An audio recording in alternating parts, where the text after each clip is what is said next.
চিরকুটে লেখা ছিল, কেউ ভুলে যেও না আমাকে, আমাকে বুক পকেটে রেখে দাও, স্মরণিকার মন ভিজাবো একদিন। মরিচা দ্বারা যৌবনে আজও ধুন বাজে, নদীর খেয়ায় বুক ফেটে চৌচির, নৌকায় ঘুম ধরেছে, মাঝি আজও তাকিয়ে থাকে।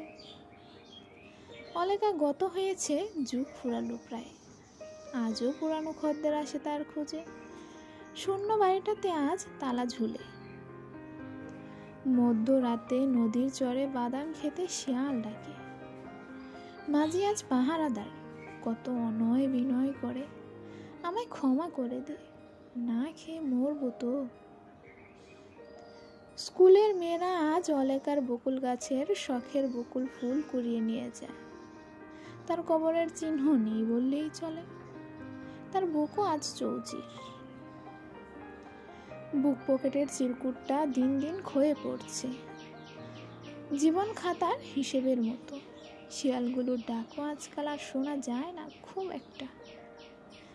এখন অলেকার বুকের উপর দিয়ে একটা পাকা রাস্তা বয়ে গেছে, অলেকার শখের বকুল ফুল গাছটিও আজ আর নাই, নদী নাই, মাঝি নাই, শিয়াল নাই, স্মরণিকার সেই চিঠি আজ না জানি কোথায়।